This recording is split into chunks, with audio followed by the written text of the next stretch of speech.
ลึกลงไป700เมตรใต้ผืนน้ำอันเงียบสงบของทะเลเหนือห่างจากชายฝั่งยอร์กเชียร์ของประเทศอังกฤษไปราว128กิโลเมตรที่นี่เป็นที่อยู่ของหลุมอุกกาบาตซิลเวอร์พิตครั้งหนึ่งที่นี่นั้นเคยเป็นต้นเหตุของการถกเถียงครั้งใหญ่ในแวดวงวิทยาศาสตร์เพราะมีการโต้เถียงถึงที่มาของโครงสร้างรูปชามความกว้าง3กิโลเมตรล้อมรอบด้วยวงแหวนรอยเลื่อนที่แผ่ขยายออกไป 18-20 กิโลเมตรครอบคลุมพื้นที่อาณาบริเวณกว่า314ตารางกิโลเมตรหรือเท่ากับประมาณ 196,250 ไร่ว่าแท้จริงแล้วเกิดจากอะไรกันแน่สมองของเรามีน้ำหนักเพียงแค่ประมาณ 2% ของร่างกายแต่กลับใช้พลังงานมากถึง 20% ต่อวันแสดงให้เห็นว่าสมองคืออวัยวะที่ต้องทำงานหนักอยู่ตลอดเวลาการดูแลสมองจึงเป็นสิ่งสำคัญที่ไม่ควรมองข้ามClarity Omega 3 Norway Daily น้ำมันปลาบริสุทธิ์ระดับพรีเมียมที่คิดค้นสูตรและผลิตจากประเทศนอร์เวย์ถือเป็นอีกหนึ่งทางเลือกคุณภาพเพื่อการดูแลสมองของคุณศึกษารายละเอียดและสั่งซื้อได้ที่ clarity.asia/abdul-story หรือคลิกลิงก์ใต้คลิปได้เลยครับ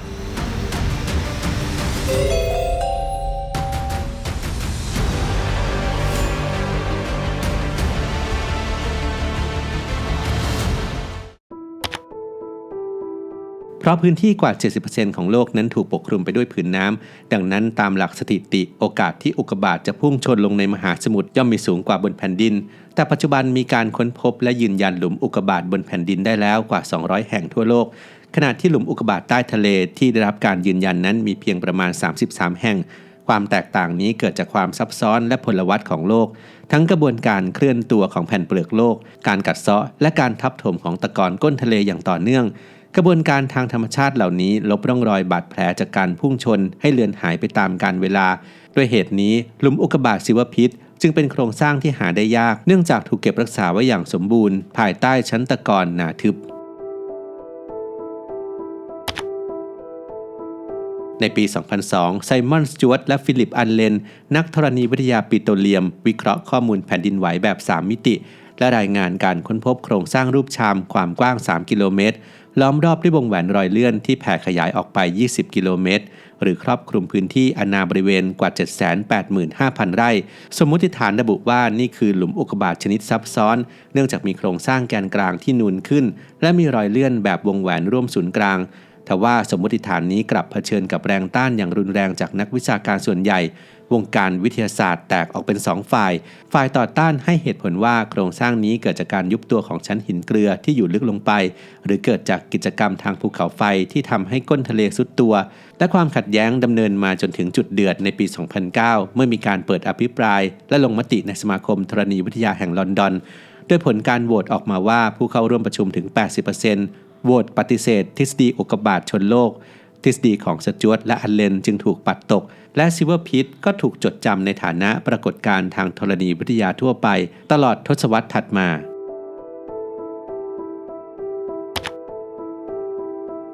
ในปี 2022 กลุ่มพันธมิตร Northern Endurance ได้สำรวจพื้นที่บริเวณนี้อีกครั้งเพื่อประเมินศักยภาพโครงการกักเก็บคาร์บอนใต้ก้นทะเลโดยใช้เทคโนโลยีภาพถ่ายคลื่นไหวสะเทือน3มิติแบบ Pre-stack Depth Migration ร่วมกับการแปลงผกผันของรูปคลื่นแบบเต็ม Full Waveform Inversion ซึ่งดร. ยูอิส ดี นิโคลสันนักตะกอนวิทยาจากมหาวิทยาลัยแฮริออตวัตและทีมวิจัยพบว่าภาพสแกนแสดงให้เห็นรอยเลื่อนที่ซับซ้อนและแกนกลางที่นูนขึ้นมาคือโครงสร้างทางธรณีวิทยาที่มีอยู่จริงนอกจากนี้ยังค้นพบหลุมอุกกาบาตทุติยภูมิขนาด 50-150 เมตรกระจายอยู่รอบนอกหลุมหลักซึ่งเกิดจากก้อนหินขนาดใหญ่ที่ถูกแรงระเบิดดีดขึ้นไปบนฟ้าและร่วงกลับมากระแทกก้นทะเลซึ่งนับเป็นครั้งแรกที่มีการค้นพบหลุมอุกกาบาตทุติยภูมิใต้ทะเล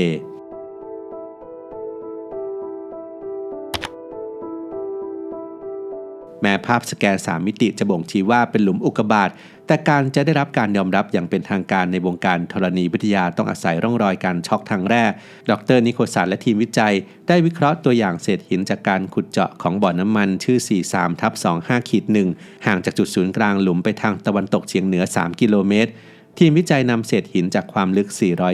421-610 เมตรมาส่องกล้องจุลทรรศน์อิเล็กตรอนที่ระดับความลึก 463 และ 494 เมตรโดยมีการค้นพบเม็ดแร่ควอร์ตซ์และโพแทสเซียมเฟลสปาร์ที่มีรอยร้าวเส้นตรงคู่ขนานเรียงตัวกันในระดับอะตอมเรียกว่า planar deformation feature รอยร้าวเหล่านี้เกิดขึ้นเมื่อแร่ถูกกระแทกด้วยความดัน 10-13 จิกาปาสคาลซึ่งเทียบเท่ากับแรงดันของน้ำใต้ทะเลลึกกว่า 1,000 กิโลเมตรในชั่วพริบตาความดันระดับนี้ไม่มีกระบวนการทางธรณีวิทยาใดบนโลกไม่ว่าจะเป็นภูเขาไฟหรือแผ่นดินไหวจะสามารถสร้างขึ้นได้นอกจากการพุ่งชนด้วยความเร็วสูงของวัตถุจากอวกาศเท่านั้นการค้นพบครั้งนี้จึงล้มล้างสมมติฐานเรื่องชั้นเกลือยุบตัว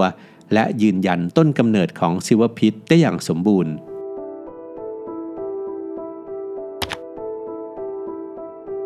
ทีมวิจัยได้ร่วมมือกับศาสตราจารย์แกเร็ตคอลลินส์จากมหาวิทยาลัย Imperial College London นำข้อมูลประมวลผลผ่านแบบจำลองคอมพิวเตอร์ iCell Shock Physics Code เพื่อไขความลับของร่องรอยหลุมอุกกาบาตที่ถูกซุกซ่อนอยู่ใต้ตะกอนก้นทะเลเหนือลึกลงไป700 เมตรและห่างจากชายฝั่งยอร์กเชียร์ของอังกฤษไปราว128 กิโลเมตร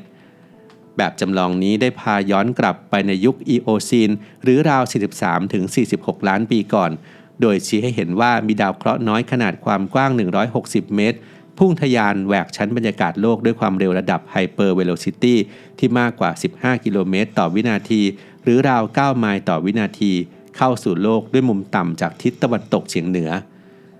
วินาทีที่หินอวกาศปะทะเข้ากับผิวน้ำตื้นของมหาสมุทรมันได้ทะลวงผ่านชั้นน้ำทะเลที่ลึก400 เมตรแรงอัดกระแทกมหาศาลทำให้น้ำทะเลระเหยกลายเป็นไอและเจาะลงไปในชั้นหินดินเหนียวและหินช็อกใต้ก้นทะเล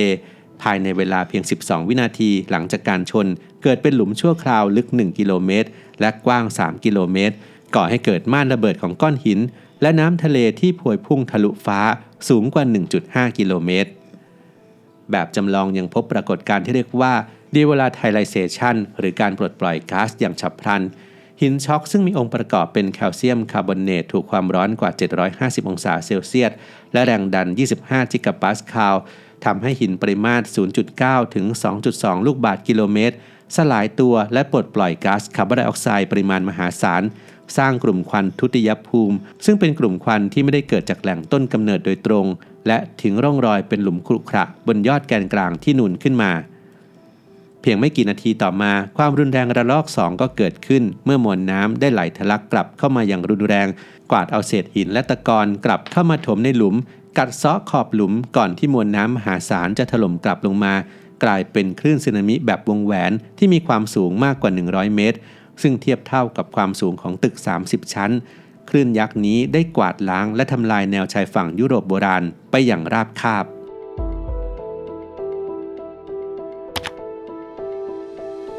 หลุมอุกกาบาตชิกชูลูปในเม็กซิโกขนาด180 กิโลเมตรและหลุมอุกกาบาตนาดีขนาด9 กิโลเมตรนอกชายฝั่งแอฟริกาตะวันตก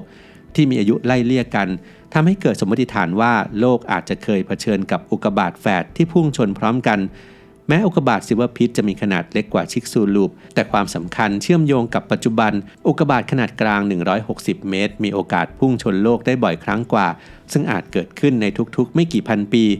ข้อมูลเชิงลึกจากหลุมอุกกาบาตซิลเวอร์พิทจึงเป็นฐานข้อมูลสำคัญสำหรับภารกิจการปกป้องดาวเคราะห์เพื่อพัฒนาระบบคำนวณและคาดการณ์ผลกระทบของการเกิดคลื่นสึนามิและการเปลี่ยนแปลงของสภาพภูมิอากาศได้อย่างแม่นยำโดยปัจจุบันหน่วยงานอวกาศทั่วโลกได้มีโครงการเฝ้าระวังวัตถุใกล้โลกหรือ Near Earth Object Observation มากกว่า 30,000 ดวงเพื่อเตรียมพร้อมรับมือกับภัยคุกคามจากห้วงอวกาศที่อาจพุ่งเป้ามายังมหาสมุทรของโลกอีกครั้งในอนาคต